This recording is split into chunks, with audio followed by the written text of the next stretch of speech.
My name's Angelica. I am one of the co-chairs of the Kansas City DSA organizing committee. And welcome to a night of single-payer healthcare justice talk. So before we have Tim give his speech, we do have one speaker. His name is Anand Bhat. He's from Beaumont, Texas, and went to UT Austin and the University of Texas Medical Branch. A key moment in his life was when Hurricane Ike hit his medical school.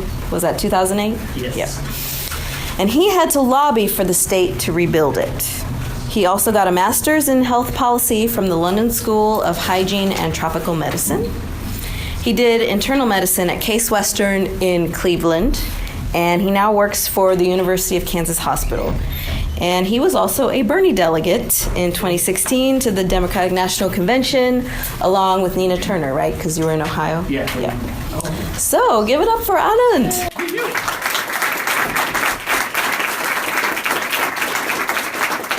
Okay, so yeah, it's like my 6th week here in Kansas, and I'm already being introduced by people. It's kind of cool. So, like Angelica said, I'm from Texas. I went to the University of Texas, and I guess I could tell some like bad stories and like some good stories about my experience as a physician in the United States. So down in Texas, I don't know if any of y'all have been down to South Texas on the Mexican border, but my medical school had a mission project out in a town called Cameron Park, which is in, I think, Hidalgo County near McAllen, Texas. This is the poorest community in the United States. I think the per capita income is like $5,000-$6,000. It's just a fantastically poor neighborhood, which is actually technically a colonia, which is an area which doesn't have any health services or city services or dog catchers or paved roads. And there are hundreds of thousands of people throughout the Texas-Mexico border or the entire American border with Mexico who live in these conditions. And we used to have diabetes prevention projects. And the thing was that we had no money to do this because the entire healthcare system was designed to treat diabetes but not prevent diabetes. So we would lobby at the state capitol in Austin, Texas, and try to get the local senator for Brownsville and his son, who was the state rep and try to add $1 million, which in healthcare is nothing, to fund a preventative project in the poorest community in the United States, diabetes prevention, and it was like a hassle to do that. And then, there was just the day-to-day practice in the state of Texas, which is the worst healthcare system in the country in terms of access in any way, shape, or form, in terms of people with insurance, amount of spending in mental health. And in many ways, it's usually in the very bottom for healthcare. So while I was in Texas, at my medical school at the University of Texas Medical Branch, we had people who work in 2 hospitals. We work at John Seeley, which is a famous hospital, or it used to be. And on the other side, we worked in the prison, which is the Texas Department of Corrections, so the TDCJ. So what we used to do in the free world, we wouldn't do in the prison world. So we used to diagnose people in the prison system who were, murderers or rapists or whatever you may be, death row people, and we would give them chemotherapy. Because the only people in the United States with the constitutional right to health care are prisoners, not children, not your grandmother, not your mother, nobody, but prisoners. Then on the other side, in the free world, we used to diagnose people and tell them that they would die. And they would not get any treatment, they would not get any care, and we would have them have these expensive $10,000 workups and then say, well, this is your diagnosis, this is what cancer you have, you need to go out and find somebody who would treat you for free, which nobody would, so they would die.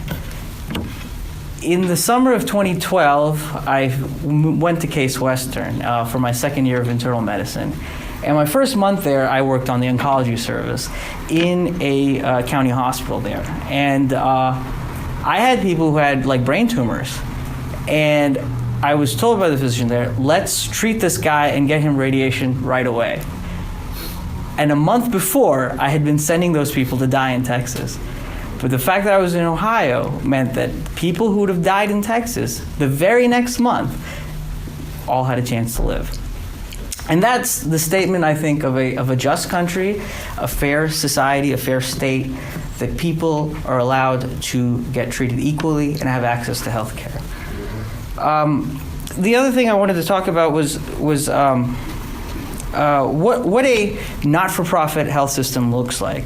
And as Angelica mentioned, I was at the University of London briefly for a year, and before I even arrived, I got a registration with my general practitioner before I even landed in Britain. And I was a London citizen. I hadn't paid a dime in taxes, or sorry, a pence in taxes.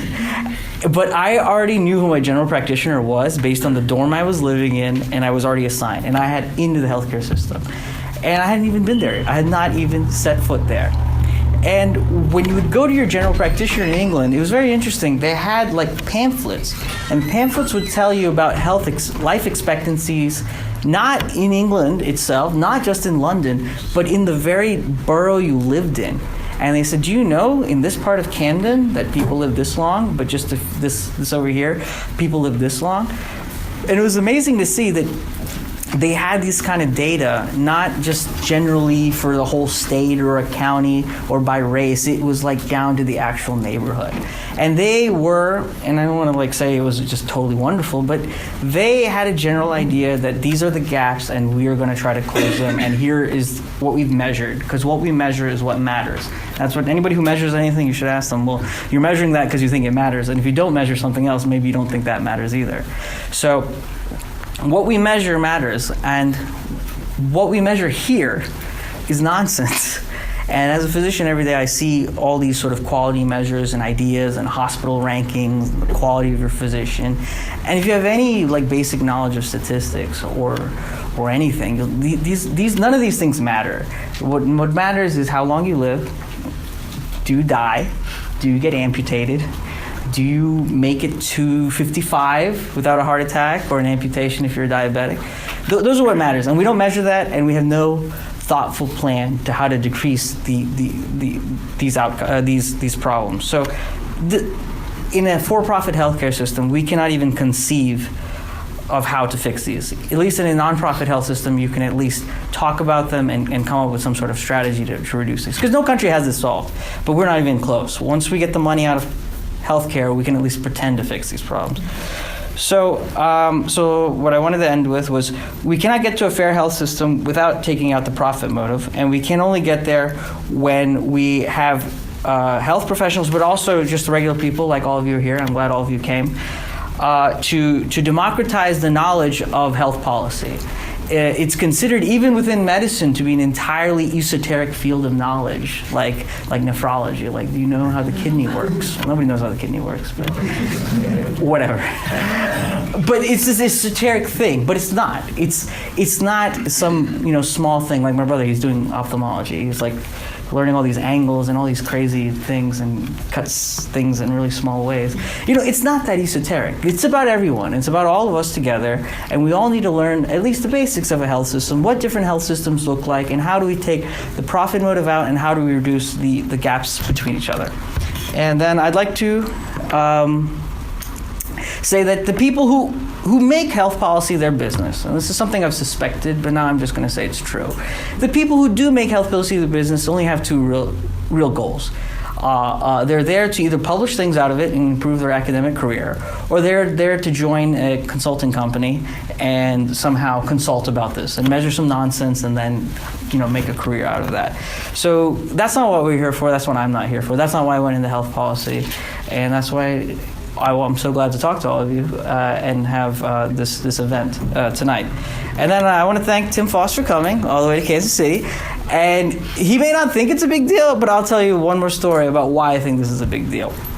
I was on the board of the American Medical Students Association, and we always used to alternate our conferences between Washington, D.C. and a different town outside of Washington. So sometimes it'd be east and middle, then west coast. And because of another hurricane, not Hurricane Ike, Hurricane Katrina, I guess, they decided to have the conference in Houston, and I'm from around Houston. And the ridiculous thing is, we could not get speakers to come to the National American Medical Students Association conference to talk about issues. I think Jill Stein actually came. I think that was the first time I'd ever heard of her. Yeah. But to give you an idea of like who travels and who doesn't. But you got a lot of people out there in Boston, New York, and D.C. in the sort of health policy gang. They're not interested in talking to the people. They're not going to come to Kansas, okay? I wasn't going to come to Kansas. I just happened to end up here.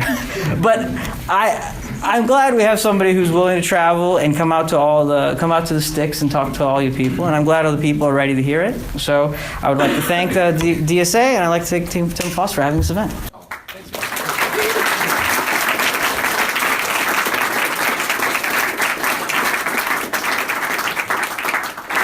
Thank you so much, Anand. That was wonderful.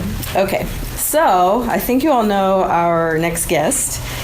Tim Faust is a DSA healthcare expert who's also appeared on Chapo Trap House and with his partner runs a podcast called Heavy Medical. It's about health policy and metal music, and it's really good. You guys should check it out. He is traveling across the country to visit different DSA chapters and talk about single payer. So, take it away. Yeah, hell yeah.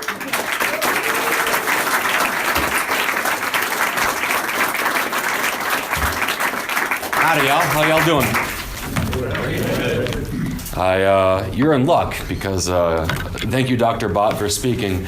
And it's cool to hear that you're from Texas and also from Houston because so am I.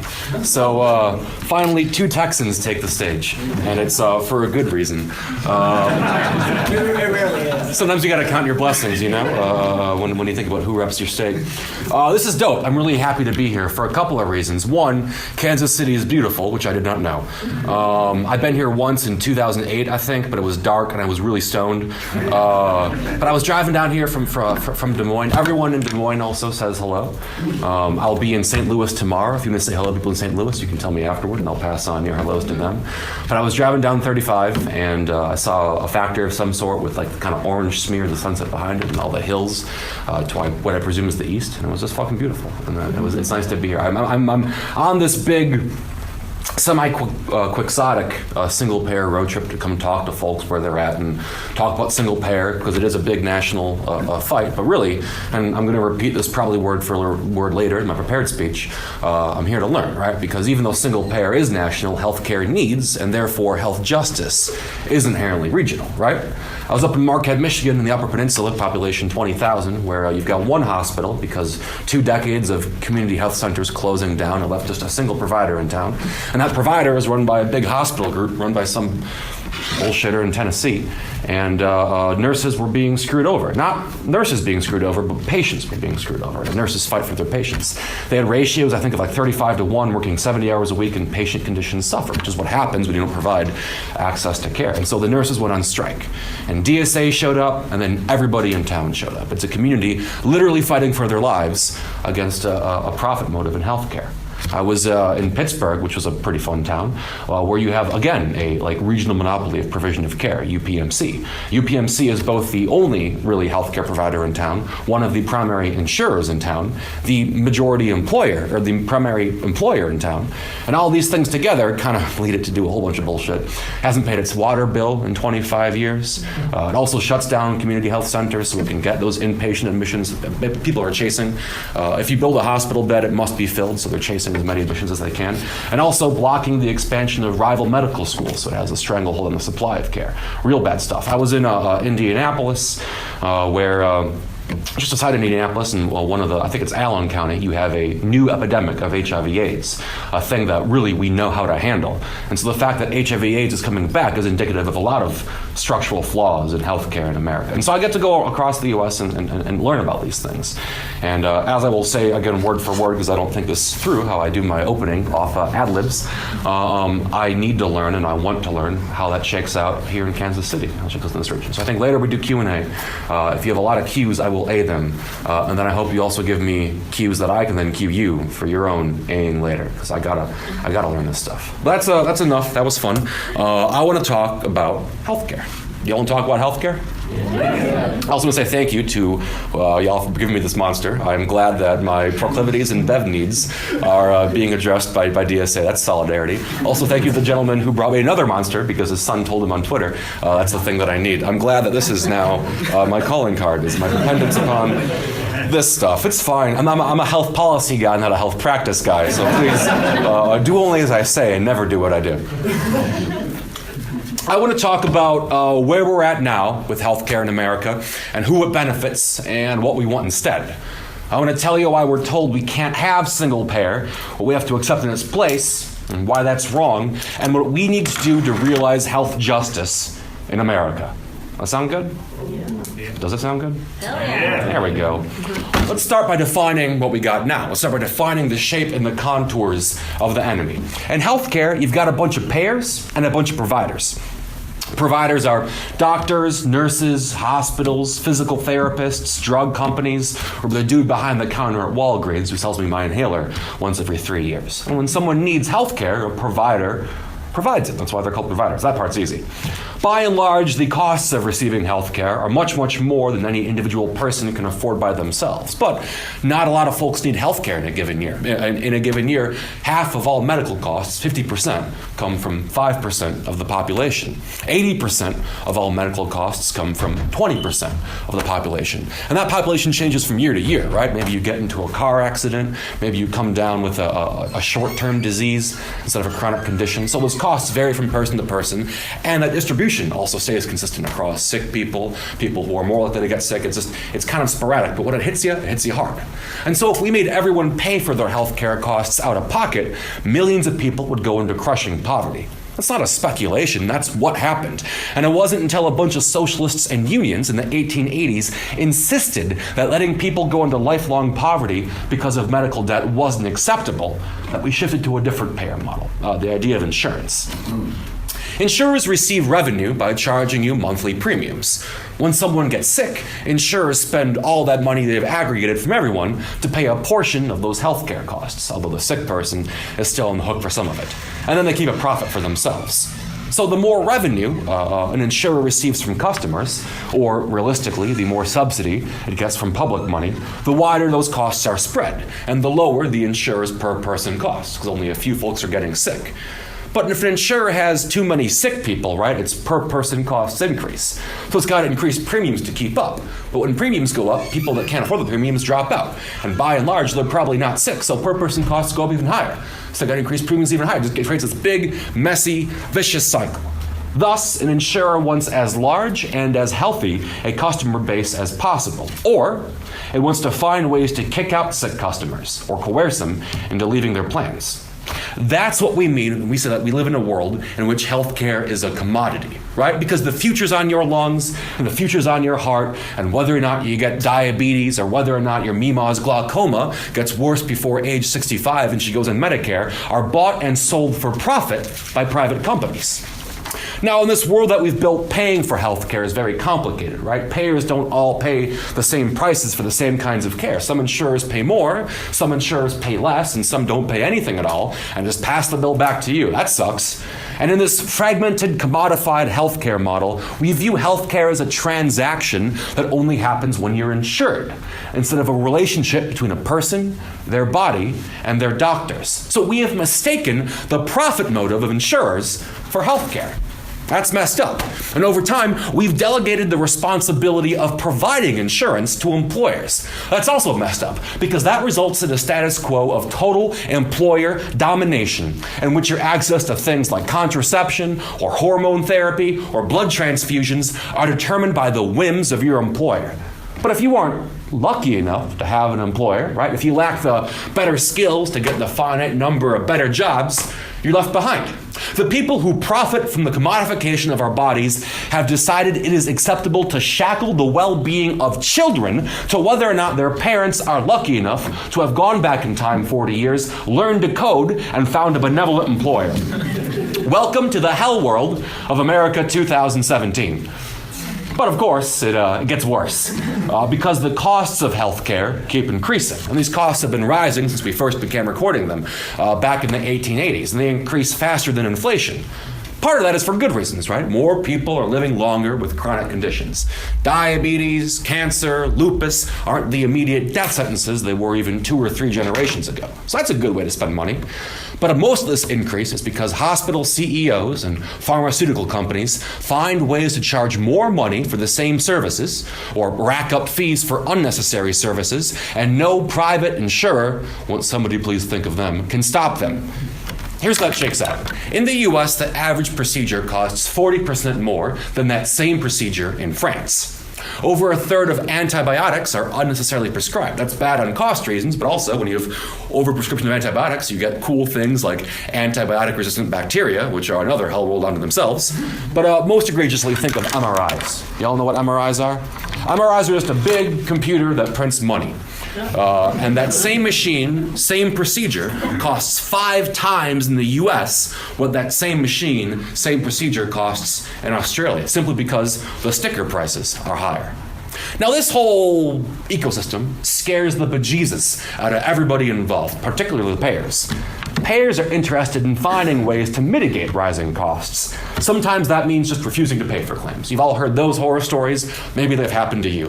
Before the Affordable Care Act meant that payers would often just refuse to cover people who were likely to get sick. You all know the phrase pre-existing conditions. But still, this wasn't driving costs down. So we all got together, America, in the 70s, and invented the idea of consumer-driven healthcare. It's the idea that you should make consumers, which is just a libertarian way of saying people, pay more for the costs of their own health care, right? Because when people pay more for the costs of their own health care, that through the power of the free market or whatever, they'll turn into smart shoppers and shop around and not get unnecessary care or find which emergency room costs the least or Yelp their surgeons. And all of this together will drive prices down. Now, all this builds an atomized, isolationist, and honestly pretty lonely worldview of what healthcare is and what healthcare can or should be.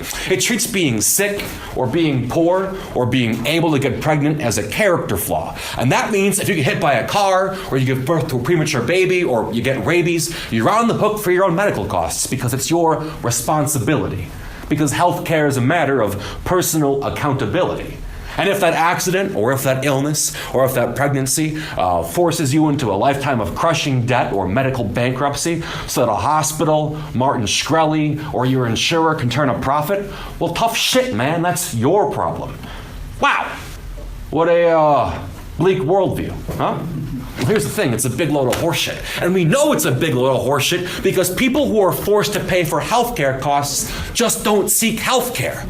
And I don't mean catastrophic care. You get hit by a semi or go into the ER. No, people who are forced to pay healthcare costs don't get primary care. They don't get preventive care. Because we demand they bear the burdens of expensive healthcare costs, they turn their bodies into ticking time bombs. They ignore that rash, try to think away that growth, or try really hard to not focus on their chest pain until they have a heart attack at their jobs and leave their kids behind. Consumer-driven healthcare only serves the people who seek to profit from our bodies. And so every single year, labor unions are forced to fight corporations for worse and more expensive insurance instead of being free to organize around better wages, better contracts, or workplace safety. So what do you do, right? How do you square the rampant increase of healthcare costs with the fundamental fact that insuring sick people just isn't profitable? Well, if you're the Democrats, you collaborate with the Heritage Foundation to offer us the Affordable Care Act, which is fundamentally the massive subsidization of private industry with public money, right? It's a plaintive wail. Please, please, please, please, please, how many billions of dollars do we gotta give you so you won't kick sick people off their insurance plans? Now, the ACA, without question, had some unilateral successes, right? Most prominently among them, the expansion of Medicaid. Medicaid expansion in counties where it was chosen by the state legislature resulted in a 6.1% decrease in the mortality rate, or an 11.1% decrease in mortality rate among people of color. Now, the reasons for that are obvious. These are folks that have been systematically marginalized for decades, if not centuries, and thus were not able to access health care in the first place. And so simply offering Medicaid, even as paltry as it can be in some of those states, led to an immediate increase in longevity and quality of care.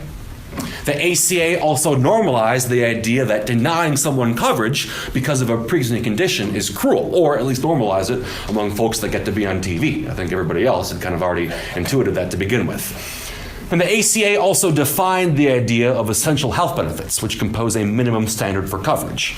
An insurance plan that pays 5 cents of every $1,000 you accrue isn't really an insurance plan at all.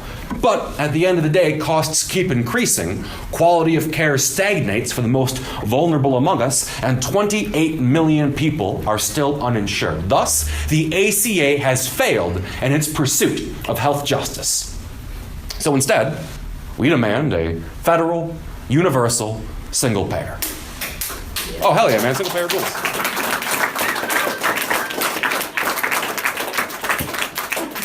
Now, the current payer model is pretty complicated. There's a lot going on there, but single payer isn't. Single payer is a relatively simple concept, right?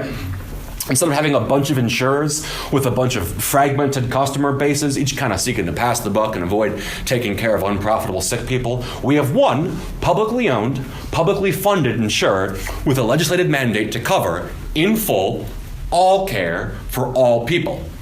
Everyone benefits when accessing care is affordable or even free and easy. Because delivering care, right, being a doctor, being a nephrologist, being a nurse, being a physical therapist, that's complicated. Bodies are big bags of goo we barely understand.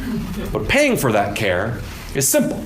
And in fact, we're already paying for it, right? We're just forced to spend that money really stupidly. American public money pays for 2/3 of all health care costs in America.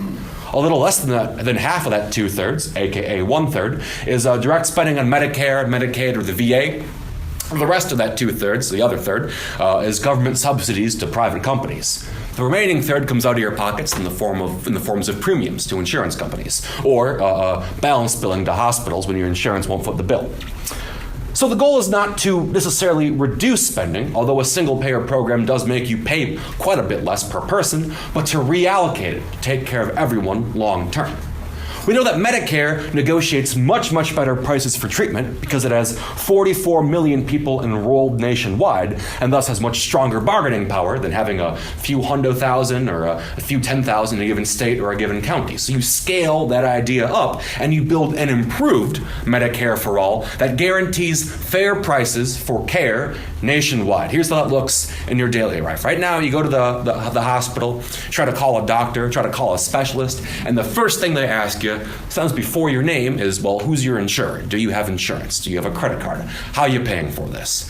If you walk into a hospital under a Medicare for all system, that question doesn't exist because we know who's paying for it. It's Medicare. So you've got to worry about that. So the giant, fragmented kraken of billing departments where nurses have to adjudicate claims with insurers, arguing what is necessary or unnecessary, goes away. Doctors spend far fewer of their hours in a given week trying to validate the kinds of care they want to offer. And the entire, baked-in model of figuring out who is worthy of receiving care and at what cost, and is this going to be covered or not, goes entirely out the window, and providers can focus on providing care, the thing they ostensibly are supposed to do in the first place. Also, it saves money. And so what do we do with all that money saved, right? For an example, it's right now presumed that if all insurance companies folded tomorrow and rolled into a Medicare for All program, we would save $380 billion per year just in administrative costs. That doesn't even begin to touch on any of the broader functions. So what do you do with that money that you save right off the bat, right? Well, you use it to improve everyone's standard of care nationwide. You build primary care clinics in rural areas. You fund community health centers in poor neighborhoods, and you return that money to the labor that performs it. Take, for example, you all know home health aides? If you ever have a sick parent or a sick brother, sister, or a sick kid, home health aide is someone that comes to your home and delivers care in the home setting, right? Maybe they have a lower need for clinical intervention. Maybe they just need a couple of IVs changed or physical therapy. If you're in a hospital overnight, that's $10,000 per day. Being at home is both much cheaper because I already live there, and much more humane because that's where your dog lives. So everybody benefits, care is more humane, and we save money. Well, except for the home health aides themselves, because right now they're billed at an average of $153 per visit, but they're only paid $11 an hour. So we can allocate this money to do what the private market won't: pay fair wages for essential care that helps everyone. Right now,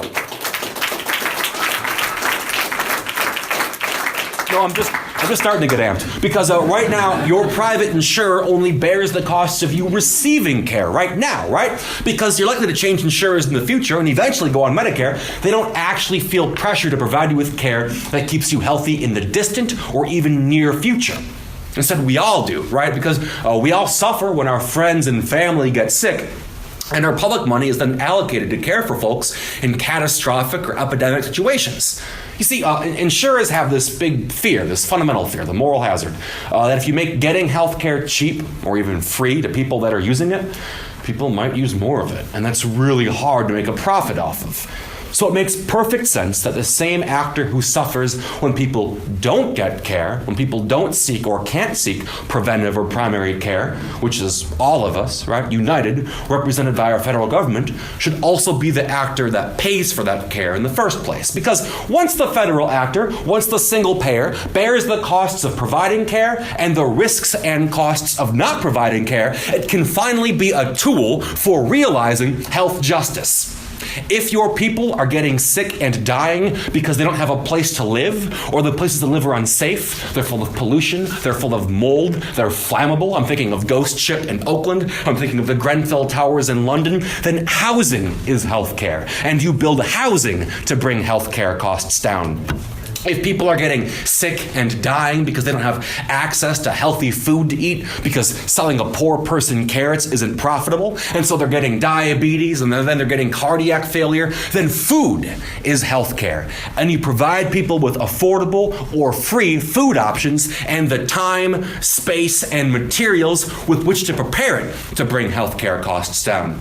If your population is getting sick and dying because they don't have access to needle exchange programs, therapy, or counseling, then rehabilitation is healthcare. And you build full cycle addiction treatment programs, which address not just the palliative end of life kind of care we offer now, but the full social structures required to help folks beat addictions or not face them in the first place. That's how you bring healthcare costs down. Because single payer is only the tool, right? Health justice is the actual goal. And when we fight for health justice, we all fight side by side, because economic justice is health justice. Environmental justice is health justice. Reproductive justice is health justice. And justice for Black lives, justice for trans lives, justice for the lives of immigrants, and the well-being of all people, regardless of age, gender, race, or creed, that's health justice. We haven't, oh, hell yeah, man.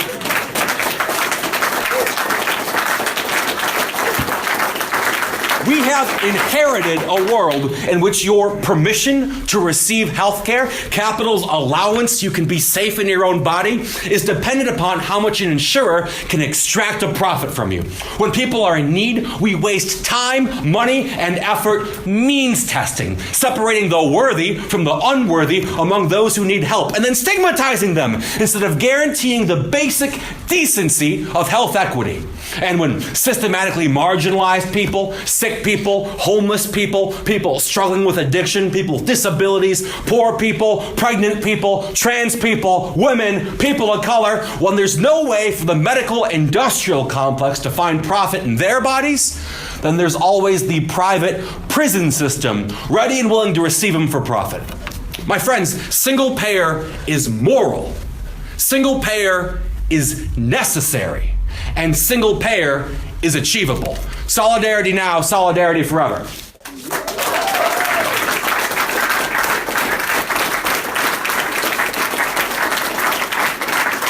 No, that was the bummer part of the speech. All I've really done is kind of is articulate the fight, right? But I'm here to talk about how we can win. Do you all want to talk about how we can win? Yeah, hell yeah, man.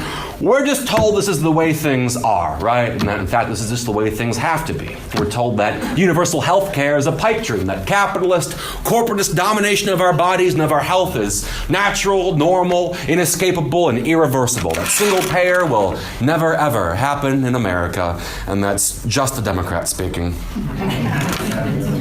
So what do we do, right? Well, right now we stand on the shoulders of the labor movement, right? Of hundreds of thousands of nurses, of tens of thousands of doctors who demand from us a clear and focused vision of the future. That insurance is not healthcare, and that healthcare is something a just nation affords its people. We've seen that vision written in 2 bills in Congress, one by John Conyers, one by Bernie Sanders, and these offer us the framework from which we build the movement. Now, we got to be specific in our optimism, right? We live in a pretty bleak timeline. These bills won't pass anytime soon. And when it comes time to discuss them, just the worst ghouls, the worst flapping, jowled lapdogs of American capital, we're going to come at it with the fangs bared, right? And so it's our responsibility to fight. We must build the popular movement which begins by demanding single payer from our government and continues to demand health justice in our nation. And when people tell us we're bringing about creeping socialism, that we are rejecting the American capitalist way of life, we say, hell yeah. Duh. And we keep on fighting. And how do we do that? We do that shoulder to shoulder. I'm a proud socialist, and guessing by this thing right here and what y'all just said, I'm guessing quite a few of y'all are as well, which bangs. And I'm a proud member of the Democratic Socialists of America. Recently, our comrades across the country, from Oakland to Buffalo, Phoenix to Philadelphia, North Texas to upstate New York, have begun their work of canvassing to build a movement for health justice. Now, the idea of the canvas has kind of been poisoned by mainstream parties into this weird, tailorized Frankenstein, or more pedantically, Frankenstein's monster, that's focused just on signatures and data collection. It's on my clipboard so I can leave. That's silly, right? Because the canvassing is just talking to people one-on-one. It's the foundation of literally all solidarity. Canvassing is just a shared vision, just a conversation about a shared vision for a better world. I think there are a few more inspiring uses of our time than rejecting the ways neoliberalism tells us to be afraid of our neighbors, right? By rejecting the idea that we must fear each other by our divisions of race, class, age, or gender. Because those are just the same divisions that benefit those who seek to profit off our healthcare in the first place. That doesn't make sense. Let me put it to y'all like this. How many of y'all have ever been, or know someone who has been, denied healthcare you needed or healthcare you wanted because of lack of funds or lack of access? Keep those hands up. You just put those hands down. I said keep the hands up.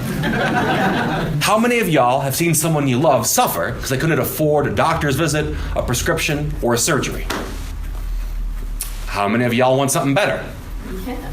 Congratulations, I've just canvassed you, and I have radicalized you as my brothers, sisters, and friends in the fight for health justice. That's literally the foundation of all canvassing, right? That's how you build a movement.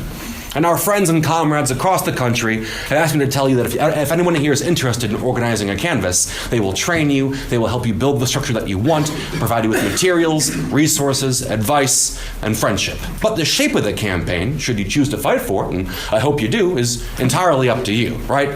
Some places, like the New York City Socialist Feminist Working Group, have decided to include direct Medicaid and ACA enrollment in their health justice canvassing. Some places are pressuring local electeds to endorse Conyers or Bernie's bills, or in Chicago signing a Grover Norquist, bless his heart, style pledge for candidates to only support a federal single payer. Some folks are petitioning for state-based movements. Up in Vermont, they're pushing for a state-based primary care model as like the endpoint of their conversation about health justice. In rural areas, up in west of Ann Arbor, Michigan, and west of Albany, possibly Albany, New York, they're going to rural areas and handing out information about community health centers that exist, or free or low-cost resources that people should have access to, but often don't. In Indianapolis, they're setting up transport, because transport is healthcare, and finding folks that need rides to clinics. So all these things and more are possible within the shape of the health justice fight. All these things and more are inherently local. That's important to me because, like I said before, while this fight is national, healthcare and healthcare needs are local. What health justice looks like in Kansas City is different than what it looks like in Cleveland or in Milwaukee or in Houston. And so I come to y'all not only as a speaker, but as a student. I'm on this big, sweaty road trip to go across the country in my ancient car, talking about single payer and what it means. But I need to understand, and I want so badly to understand, how it manifests in the hearts and minds of people across America. So please talk to me. Because when we organize and when we build national solidarity, we carry our own needs, but also the needs of those around us. And as I speak on behalf of single payer and health justice for the next 6 to 10 years, I want to carry y'all in my heart, as I carry all the other places that I visit in my heart, so I can understand what it is we are fighting for, from coast to coast and plains to Gulf. Single payer is a relatively benign transformation, right? You just change who's paying for healthcare. that benign transformation provides material care for people in the short and long term. It is a transformation which begets a revolution we are all together striving for. In the 1880s, labor led the way, launching national strikes that scared the shit out of Otto von Bismarck, forcing him to create a socialized insurance system, or social insurance system. After World War II, labor once again reared its head and demanded national healthcare programs in countries being rebuilt in Europe. But we live in the post-Reagan, post-Thatcher era, right? The worst possible timeline. And unions have been denied the ability to fight the way they can. Why? Because if you go on strike, what's the first thing you lose? Your health care. Well, yeah. I mean, while you're striking, you don't have access to insurance, right? Health care is then people have health care, people have insurance because they want to take care of their families, right? So this thing is not solvable just by unions alone. The only way we can push it through, the only way we can demand of our electeds, or the electeds we have to make ourselves, a vision of clear and focused health justice, is by building that mass popular movement. Because single payer is inevitable when we make it inevitable. Health justice is inevitable when we make it inevitable. And so I am so proud to stand shoulder to shoulder with y'all. Solidarity now, solidarity forever, solidarity, y'all.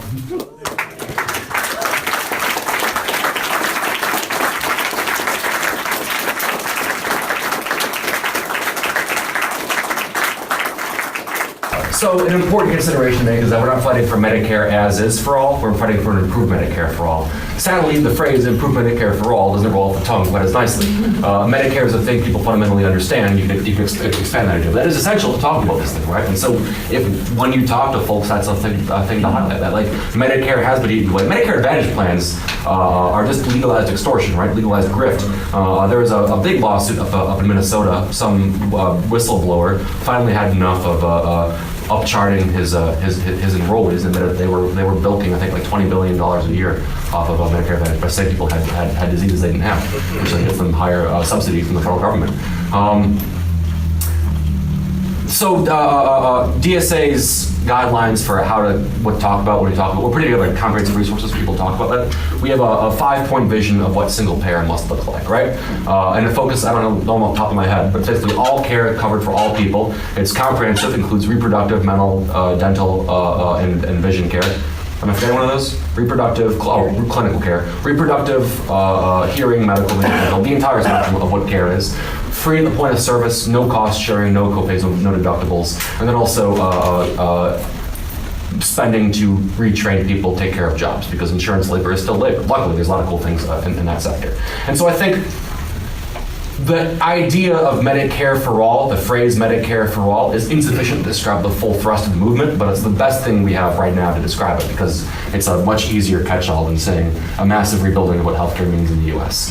But you're right, so when you talk to folks, if you talk to folks about single payer, about Medicare for all, emphasize that, because that is really important, right? Like, we have been extorting, we've been nickel and diming people that are on Medicare through Medicare Part A has pretty high cost sharing. There's no out-of-pocket limit, which is the main reason that Medicare Advantage exists, because private insurers want to keep things that way, so they have an entry point in the market. The fragmentation of Parts A, B, and D, all these things are ways of just draining money from people on Medicare. And all these things cannot be and will not be part of a single payer movement. So your concern is correct.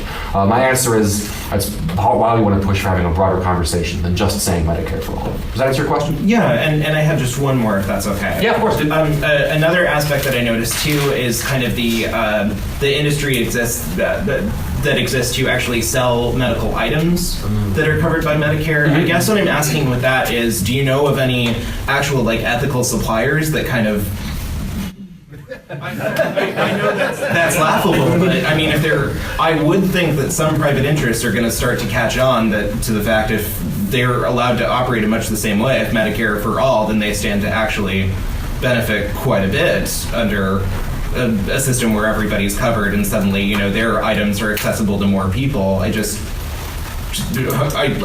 imagine somebody starting to catch on to that, and just if you have any idea, just ear to the ground on who might be actually an ally in this. Yeah, I mean, providers are our biggest ally, right? Because fundamentally, a good example of that is, besides the massive canvassing and campaigning that National Nurses Union has been doing, which is like the foundation of the entire fight, because nurses kick ass. Any nurses here? I'm not trying to butter you up. Oh, hell yeah, ma'am. Providers are our biggest ally. When Bernie's bill first came out, it included limited cost sharing, which not permissible, right? Because you make people pay for care they don't seek it. P&HP, Physicians for a National Healthcare Plan, as well as the NNEU, just began bombarding Sanders' campaign with Sanders' unit saying, this isn't acceptable, you can't do this. And they relented, and they put the only cost sharing in Bernie's bill, which we think we can get down, is a $250 annual deductible for prescriptions alone.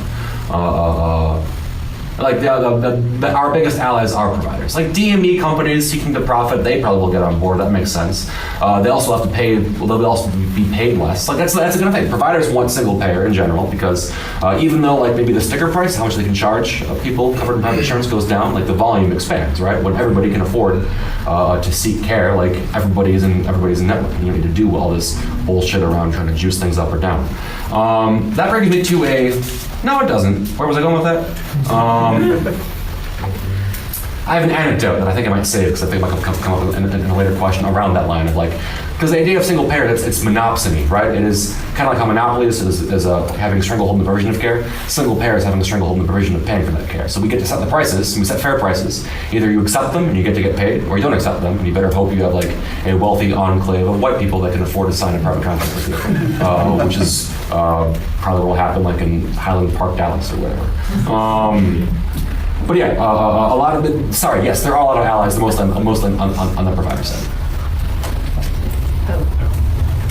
Kansas City sits kind of like right in the middle of 3 major medical schools, and so there's a lot of medical students around here. And med students are, as a rule, shouldering tremendous debt to like secure an MD or DO. And do you have any tips about like canvassing for a program that in most people's eyes would represent not trivial pay cut likely, or at least restructuring of a system that right now is that they're relying on to pay off those debts? You just set me up for a question that I love answering, so thank you very much.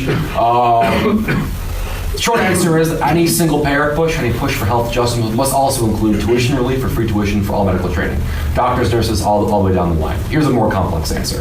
Right now, if all of us together fused into one powerful body decided to go out and be a primary care provider, primarily in a rural area, we'd all fucking go broke. Better hope we're born rich. Because graduating medical school costs about $300,000, give or take, where you're from. That's about 30 years of debt. And because doctors are paid often usually per service or per diagnosis, primary care providers are woefully underpaid. So if you want to be a primary care provider, you better like have that debt paid off some other way if you want to go through. And that's no good. And so that leads to a problem where just kind of like, so I'm going to stand because I really can't see everybody. Just like how every other industry in the U.S., you've got some folks making tens of millions of dollars, and a lot of folks not making a lot of money. The same distribution exists in provision of care as well, right? If you want to be like a hand surgeon or a heart surgeon or a hospital CEO, you're making big bucks. If you can provide the actual care people need, like long-term, everybody needs, preventive care, primary care, rural medicine, you're gonna fucking go broke. So right now, to handle this problem, we just have the J1 visa. So folks that weren't trained in the U.S. and therefore don't have incredible medical debt, who can afford to be paid less, work in rural areas. And that's obviously that's a dumb solution. So yes, the fight for health justice includes making medical service, medical provision as a public good. Why should we put someone $300K in debt just to take care of this? These things go shoulder to shoulder. Also, there's a broader configuration about like how care is paid and how physicians are paid. Right now, the biggest organization that has, other than Medicare itself, that has an impact on how doctors are paid is the American Medical Association, which sucks ass. They claim to represent all doctors, but more realistically represent about 20% of them.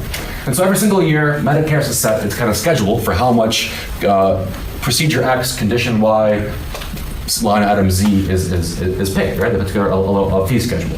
Every single year, they consult the AMA to help them figure out what's going on. So the AMA has a rules update committee, which is a representative body of all kinds of doctors that kind of say, oh, here's what's happening in healthcare, we should be paid differently this way. It's representative in the sense that primary care doctors have one advocate, and all 14 kinds of ophthalmologists also have their own advocate, 14 different advocates. So like people that are providing the most essential kind of care and the most prolific kind of care don't even have representation in their own organizational body. And so that's what how that shakes out is the AMA sends an email to like 14 knee surgeons, it's literally that few, and they say, oh, how is knee surgery going? And they say, oh, check it out, like there's this, now instead of one kind of knee replacement, there's two kinds, and one is really, really, really hard. I have no data to back this up, but I promise you, the doctors say, it's twice as hard and takes twice as long. Therefore, should be paid twice as much, and it happens half as often. And conversely, the old kind of knee surgery is now only happens half the time. It's half as hard, you paid half as much. So on the square of it, these two kinds of knee surgeries equal to the same amount of money being spent, obviously, right? Well, Medicare accepts it, and then every hospital in the country begins billing just at the expensive kind of knee surgery. So knee surgeons' salaries go up and up and up and up and up. And that comes at the expense of primary care providers, people that are providing the bulk of care at a lower cost. And so part of a push for single payer, part of a push for a better Medicare for all, needs to give Medicare like the obligation to consider all the costs of care and how they happen and realign fee structures appropriately. That might lead to a reduction in salary for like the guys that are getting paid a couple $1 million. It might affect other kinds of doctors, but it gives them the freedom to be free from debt and as they pursue a public good, and a restructuring of what kinds of care we prioritize and what kinds of care we spend our money on. So yes, that's something important, that's essential to this entire argument, is considering like how you use having monopsony to affect the supply side of how care is delivered. And I think that these two things go hand in hand. And when I talk to med students, they seem to like it too. One other thing on the idea of providers and why providers are for single payer, there's a legal theory called financial toxicity, which I like quite a bit. It's the idea that having medical debt or having debt in general is a side effect. It makes you sick, right? Being in debt sucks ass, and you get sicker because of it. And so we coerce providers into deciding between trying to guess whether or not their patient can afford to pay for the care they want to prescribe, and either prescribe the right kind of care that might put them into debt, or a lower kind of care that saves them money in the long term. That's coercion. You are forcing doctors to harm their patients under this idea of financial toxicity. A lot of providers react to that pretty strongly, as they should. And so the idea of considering medicine as a public good that we must pay for, and freeing doctors and other kinds of providers from like having to harm their patients by putting them in debt is how I think a lot of providers have explained their vision of single payer being essential to the broader fight for health justice. Did that answer your question plus some other bullshit? Very good. I'll go ahead and move to one of the questions that came. These questions came from our DSA meeting last month. What are the merits of state single payer versus national single payer? Right in the middle of it. Here's my short answer. States are inadequate to handle the problem of healthcare costs in their own state. They also make excellent organizing tools. And so our obligation is to build transferable constituencies. Here's how that breaks down. States all got together in the 80s, except for like two of them, and signed balanced budget amendments. A state cannot spend more money than it takes in from taxes. Healthcare is counter-cyclical in spending. If your primary form of receiving income in a state is through income tax or through payroll tax, that's how you fund the healthcare program, for at least most of it. But people's need for healthcare increases when they don't have work. So healthcare spending has to increase when income taxes also decrease. And so at some point you have a fucked up equilibrium. And because states can't deficit spend, they gotta pull that money from education, transport, other like essential state functions. That's hosed up. They can't handle that problem. They're not adequate to handle these problems. There's also a bunch of like legislative stuff around whether states can legally handle things like malpractice or whatever. Also, if you wanted to pass a state by single payer program, you would need an act of Congress to approve it. You would need the executive branch to give permission for the reallocation of Medicare and Medicaid spending. I don't think Seema Verma, or whoever's filling Tom Price's shoes right now, is going to permit that. And also, we need probably the Supreme Court to weigh in, because it'll doubtless be a lawsuit, right? So there's a whole lot of things in the way there. On the federal level, this isn't a problem for a couple of reasons. One, We have the F-35, the plane that doesn't fly. We take money from there. We've got the Sea-Whiz, the gun that can't be shot.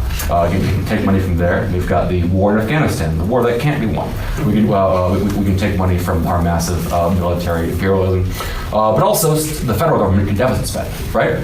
Not permanently, not full-time, but if in a state, if a state's income is like a big pile of money you got to draw from and put into, the federal spending is like a bathtub. You turn the faucet on to create money by printing it. You turn it off and pull it back in through taxes. A lot more flexibility in federal spending. So that's why I say they're bad, but also they're really good. One of the biggest reasons we have a robust health justice movement in California is because of the state-based single-payer initiative in California, right? You can if you talk to folks like adults, people will act like adults, right? That's how like the jury process works. If you talk to folks and say, hey, we are fighting for federal single payer. We believe our best avenue right now to organize is a state-based initiative. Will you join us for the entire fight? People will say yes. You can build the constituency that lobbies for a state-based plan, which is a great way to keep your locals in line, or keep your local elections in line, keep your states in line, will also be there for the broader federal fight if you tell them about the federal fight to begin with. Different states are handling this question different ways. I think it's fundamentally best left to local senators to decide how they want to get involved in that kind of thing. I know in Vermont, their compromises, they're pushing for a thing that's currently in the Vermont House, which is a state-based primary care program, which is a little bit more affordable. And they're using that as kind of a tool to keep locals in line. I was listening to just an audiobook about prohibition, and that's how prohibition managed the stuff, is they advocated a lot of locals get in line for state-based prohibition amendments, which wasn't enough to actually solve the problem they thought they were trying to solve. I'm not saying prohibition is good, but it's in their terms the problem.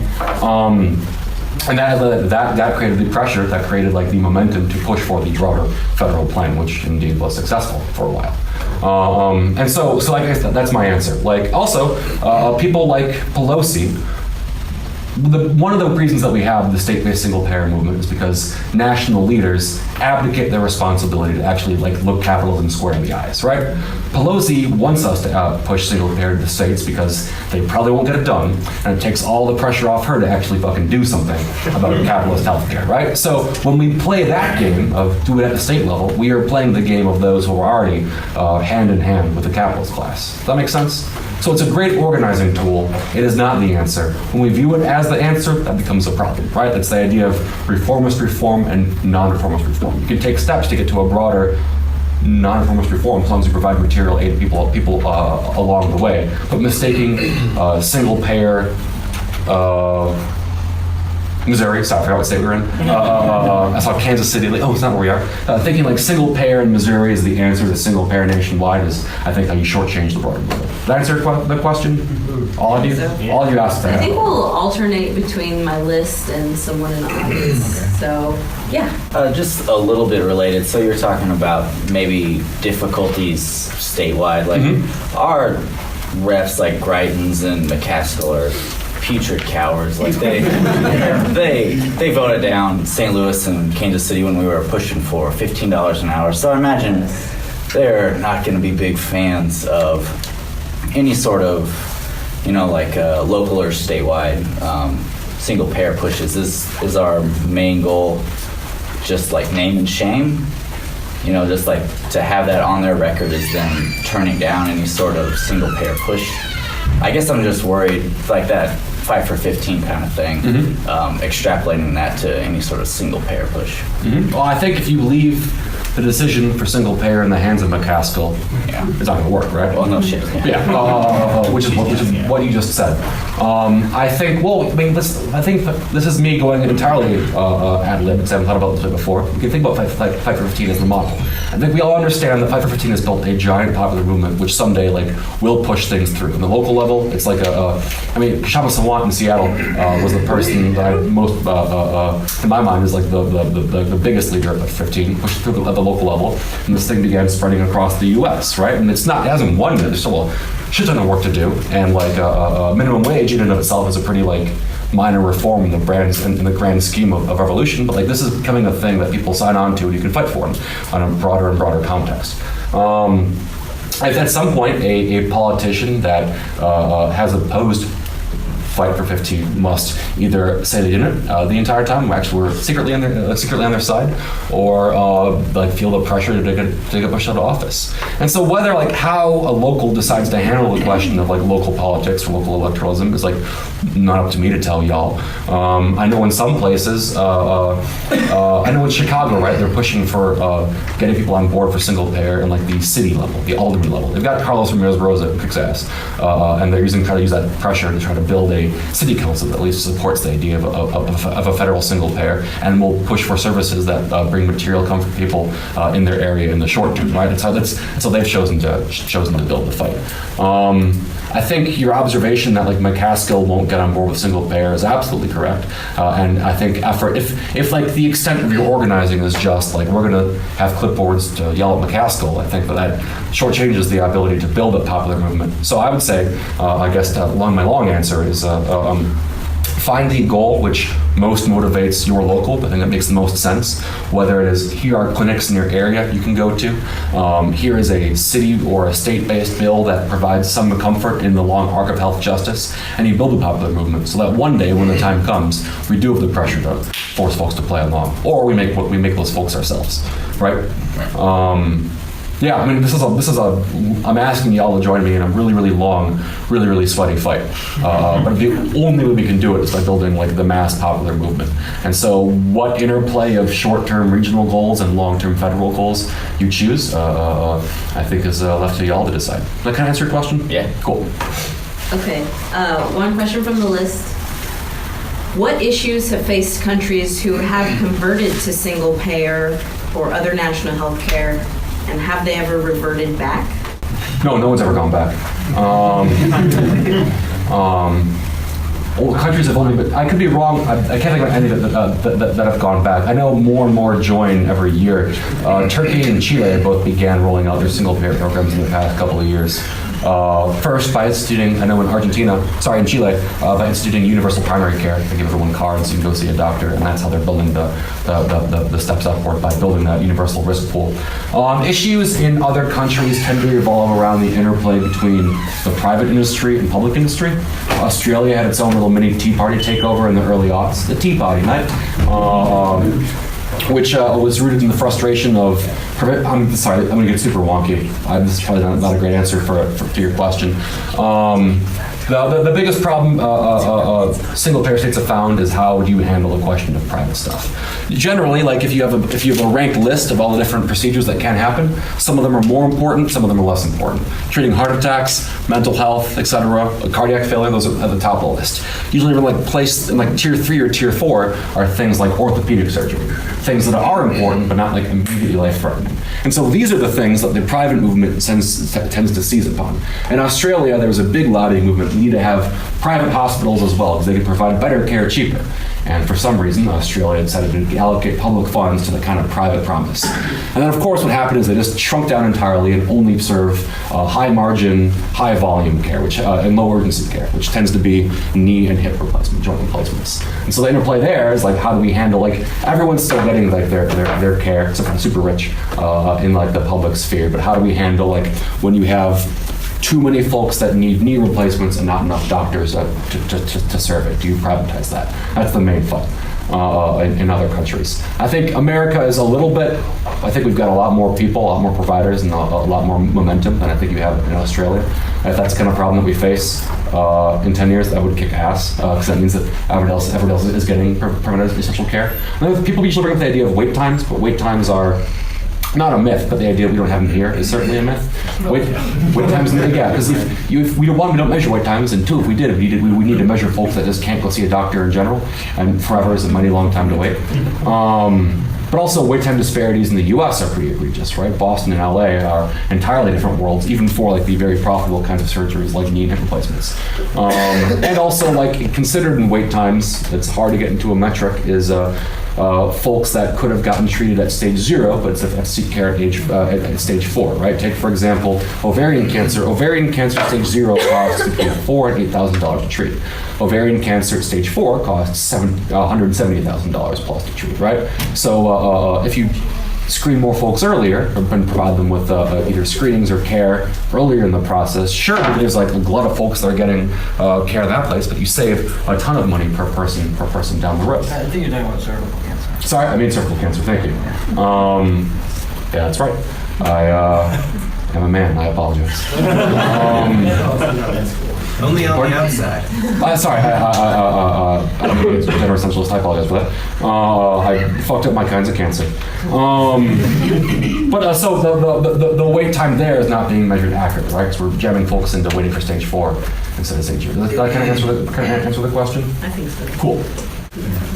Where would this fit in? I'll try to explain it. I'm sure there are people in here who have gone to the doctor, turned in their health insurance claim, and they get a statement from their provider, and it says, Dr. So-and-so, $970. And the next line is super cousin discount. Now all of a sudden it's $600, and you're going to pay 20 of it or something. So we went from 900 to 600 to what did the insurance company actually pay? Did they pay 900? Did they pay 600?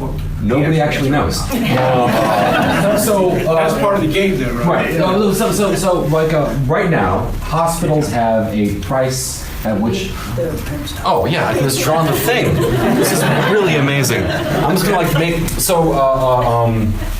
hospitals have a understanding of how much it costs. What kind of graph to make, so this is a little bit of an adventure. How much a thing costs to provide, right? What is the actual cost of providing a surgery, right? How much does it cost to actually do the process of giving you a Band-Aid or taking out your heart or whatever? And so they know that price. That's secret to them. Although we can extrapolate it. We have a big enough data set. They also have their sticker price, right? They just have a sticker price that goes way off the chart, way up here. That's how much, like, if you ask them how much does a heart transplant cost, and they know it costs them, that's not a bad example, it's really expensive. How much does I don't know, a broken arm take to fix? They know it costs them $1,000, but the sticker price is $10,000 or whatever, right? Medicare goes in and says, all right, like we got a bunch of people that we're paying for. We have a lot of negotiating power, so we're going to pay this much. We're going to pay, let's say, I don't know, like $1,400, $12,000, whatever. That's how much Medicare is going to pay. And the small private insurers, because they're so small, can't really negotiate those prices. They end up paying, this is not to scale, between 3 and 5x what Medicare pays for that same process. So this is your insured cost.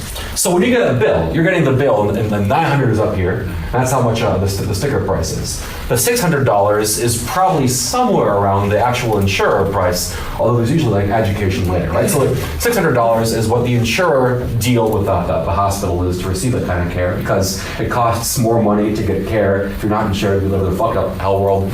Then there's actually the secret price down here after the insurance company accountants and the hospital accountants kind of go at it and make this settle on a thing. And then in your individual insurance plan, right? Your insurance plan has the idea of like, for all kinds of care up to a certain limit, like you were on the hook for this much of it and we cover this much. So this is the $20 down here. That's your copay, your deductible, whatever.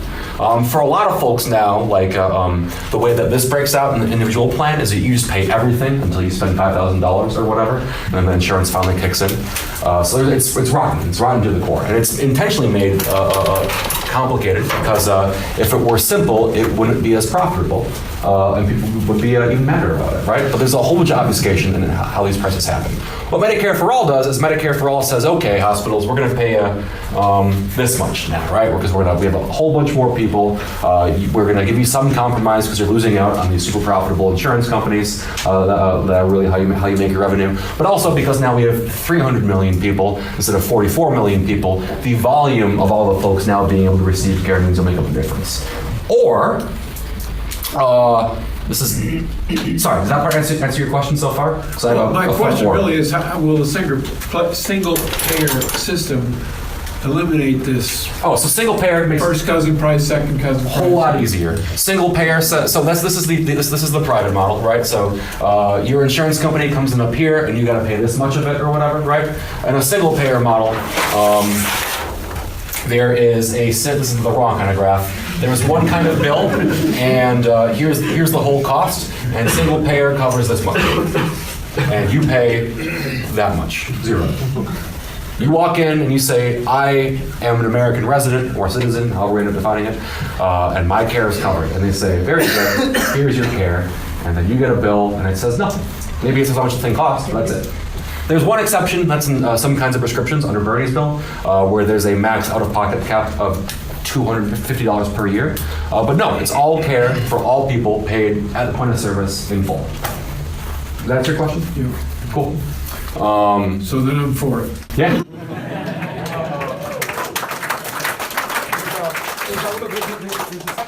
There's a secondary thing on there because still, like, Medicare works because people receive, like, we fund Medicare largely through income tax, right?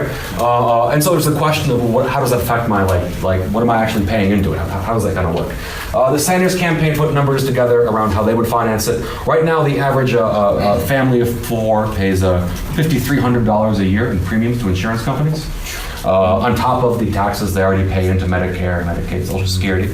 Under Bernie's plan, which is a generally pretty good plan, the change is now you only pay an extra $844 per year. So that's a savings of I can't do math right now, I'm so sorry, about $4,500. So, like, no longer are you being screwed over by having to pay premiums and extra kind of tax to a private company who then keeps a lot of that for themselves. You're just paying this one big risk pool. Because everybody's covered, per person costs are lowered, Medicare negotiates better prices and can fund preventative care and primary care. So what you actually, like, what you end up putting into the thing goes down. The bigger the risk pool, the less the people have to fund to take care of it. So instead of paying on top of your Medicare, Medicaid, and payroll taxes, instead of paying an additional $5,300, you are just paying $844 for the average family of four. But built into there is a lot of savings and deductions. Under Bernie's plan, so there's income-based premium caps, right? 4%. You can't pay more than 4% of your income in premiums to Medicare. And under this note is a big squiggle. A family of four that makes $50K a year doesn't pay anything. There's exemptions for people that make certain amount of money. So there's caps on how much you can put in based upon your income, though they're too high. That answer your question even better? Our nurse had a question. Okay, my response is to the question about politics. As a National Nurses United nurse, and one of the reasons we endorsed Bernie was because of his stand on single payer, and I was a delegate to the convention. Yeah, hell yeah, man. That jam of a convention. But one thing we learned from Bernie is politics starts at the bottom, and we know, I live in Kansas, there's not anybody on the national level that's for, single payer. So we have to find, going forward, find those delegates or those people that are running now that are supporting single payer and work like hell on their campaign. And there are a few running for for Congress in Kansas. One specifically that is supporting single payer, was a Bernie delegate, and is fighting for single payer and has been for years. So the best way to make change going forward is to find those those candidates that are fighting for single payer and get them elected. I agree. So, there's probably not any Democratic socialists, but there are some Democrats that are running that are good, What's his good name? people. Is it Brent Welder? Brent Welder, yeah. And he's a labor lawyer, and his wife's a labor lawyer, and he's been fighting for it. He was on the platform committee, and he's, he and Bernie are tight, so he's a good guy. Isn't Andrea Ramsey, though? She will not support single the payer. She will darling not of come the- out in favor of single The payer. Democrats in Johnson County. Yes, Now, she is, she's- and she is a Democrat. She'll say she's skirting the issue because she has to attract the moderate Republicans. She's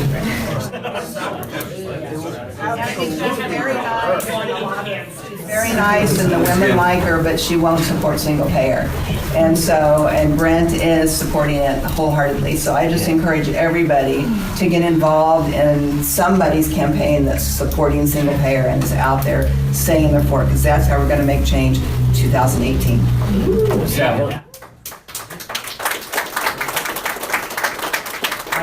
I I can't, as like a DSA, but not a national figure at DSA at all, but I can't endorse any candidate or whatever, obviously. But like, I think if you want to get involved in an election in your local area, that's fucking fantastic. I just can't. I don't know who the candidate is. So I don't want to say. Oh yeah, off the bat. You know what I mean? I think it's great. That is a great like goal in the broader fight if you choose to take it on as a local and fight for single payer. That's great. I have a comment on my own answer if I can jump in here. So it's like we have this. And this is cool, right? We have the idea that now like we just change what hospitals are paid, what physicians are paid, but we haven't answered the question of how do we actually create more supply of care? How do we get preventive care?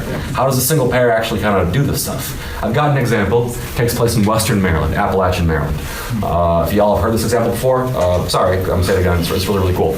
So Appalachian Maryland, Western Maryland is basically a single payer economy because everybody's on Medicaid in Appalachian Maryland. So you have a de facto single payer structure. Not great, obviously. Medicaid is constantly under siege, and it can't be as expansive as it wants to be, but you've got at least kind of a little bit of an option in that area.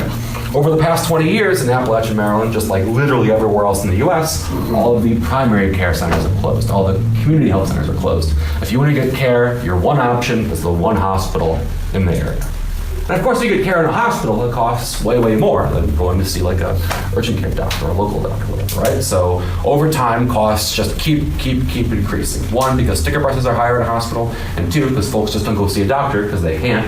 They gotta leave their job because there's a lot of people that are working in Medicaid, or they can't like, get to the place or whatever. So they wait till things are so bad, they have to go to the hospital. So the hospital's making fucking buku bucks, and Medicaid is going broke. Here's what they did.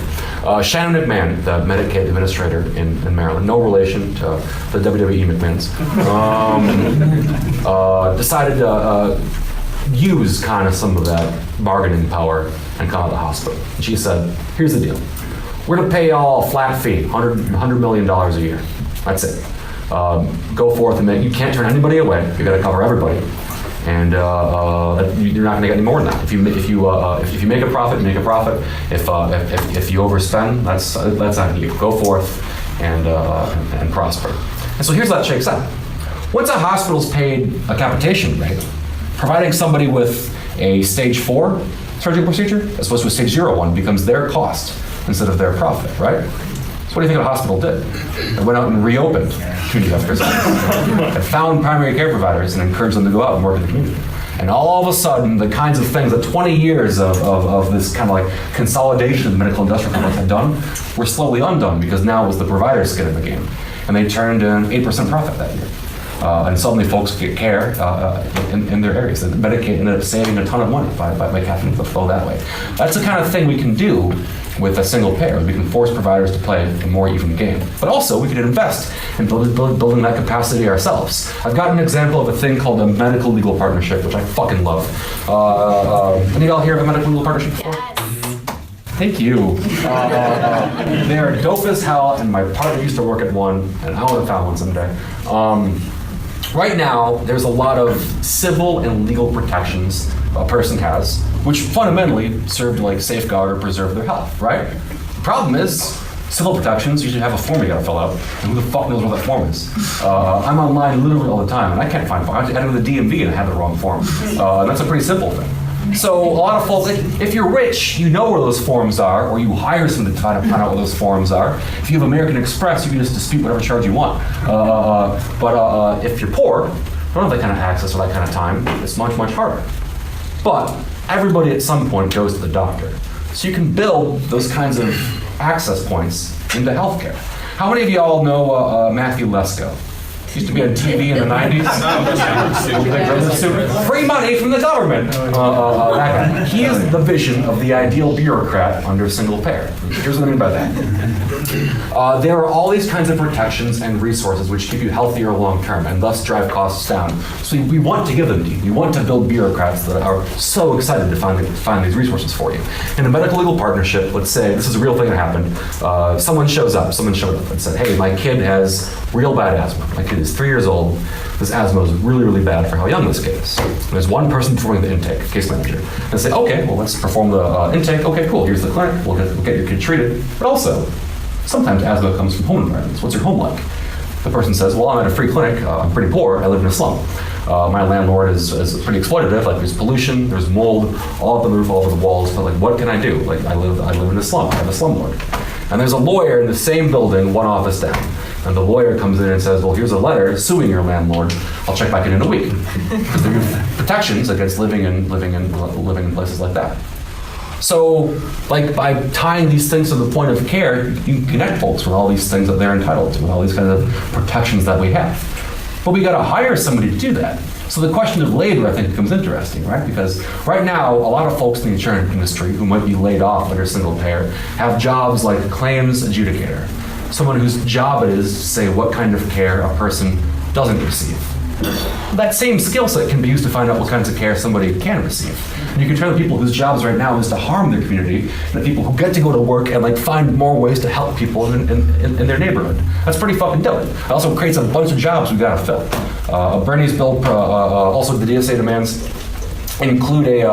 Bernie's bill includes a 1% allocation of the federal health budget to retraining, rehiring, repositioning, relocating people who work in insurance industries whose jobs are threatened. But there's so much work to be done under a federal single payer. We can make new jobs to put them into, and these jobs help people. So that's pretty fucking exciting to me. So that's like, these things are like, all these things and more are like, single payer, as I said before, is just a tool. Like, these broader forms of health justice are the goal. But like, this kind of vision of giving people legal protections like as a part of healthcare can never and will never happen in the for-profit payer model. If they could, we would have seen them in the past 30 years as insurance has had a chance. These things are only possible under a single payer. It is the tool that gives us a chance to really square up at a lot of these problems that we've made for ourselves in America. That's my comment to my question. And I think that's a good place to end on. We scheduled this out for